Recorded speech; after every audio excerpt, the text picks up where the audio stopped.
Health को आप clearly दो सेगमेंट्स में डिवाइड कर दीजिए।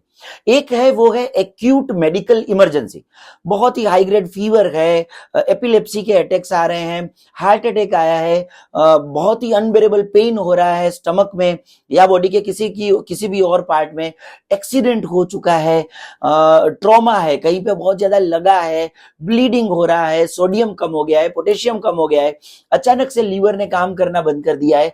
All these are the pure medical emergency, और जिसके लिए you need to seek an immediate medical help. आपको तुरंत ही हॉस्पिटल जाना है, ऑपरेशन हो तो ऑपरेशन करवाना है, जो कुछ चीजें हमारे में रिड्यूस हो चुकी है, चाहे ऑक्सीजन का सप्लीमेंट हो, चाहे ब्लड सप्लाई हो, चाहे सोडियम पोटेशियम कम हो चुका है, you need to address it with the panicness and acuteness. पर मोस्ट ऑफ द पेशेंट्स, हर 3 में से एक पेशेंट आजकल के मॉडर्न वर्ल्ड में ऐसा है जिनको एक्यूट कंडीशन नहीं है, जिनको है सिर्फ और सिर्फ क्रोनिक कंडीशन। ऐसी परिस्थिति जिनको आप सालों से झेलते आए हैं, डाइजेस्टिव डिस्टर्बेंस हो गए, सांस की तकलीफें हो गई, एलर्जीज आ गई, स्किन की तकलीफें आ गई, इमोशनल डायमेंशंस या स्ट्रेस लेवल्स आ गए, किडनी की लंबे अरसे से चलने वाली बीमारी आ गई, चयापचय की मेटाबॉलिक प्रॉब्लम्स आ गई, varicose veins, varicose conditions type की कंडीशंस आ गई, लॉट ऑफ, मैं अगर लिस्ट गिनाऊंगा तो बहुत लंबा वीडियो हो जाएगा। और ये सारे क्रोनिक एलिमेंट को आप जब भी डॉक्टर के पास जाओ, 1 मिनट आपको दे, 3 महीने की दवाई दे दे, 5 महीने की दवाई दे दे, वापस मिलने के लिए आए, आप वो दवाइयां खाते रहे। इस प्रकार से इस हेल्थ की कंडीशंस को नहीं देखना चाहिए। That you need to understand. Doctor तो बाद में करेंगे, समझेंगे, आपको पहले समझना है कि इस प्रकार की मेडिकल कंडीशंस को देखने का आपका नजरिया अलग होना चाहिए।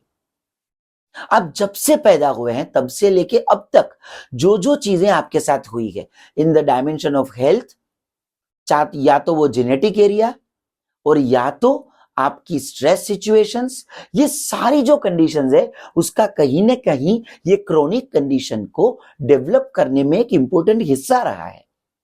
उसके साथ साथ आपकी रीसेंट लाइफस्टाइल कंडीशन, आपकी रीसेंट रूटीन्स, आपकी खान पान की आदतें, आपका रीसेंट स्ट्रेस फैक्टर्स, ये सब चीजें मिला के आपका अभी का एक डिजीज क्रिएट कर रहा है।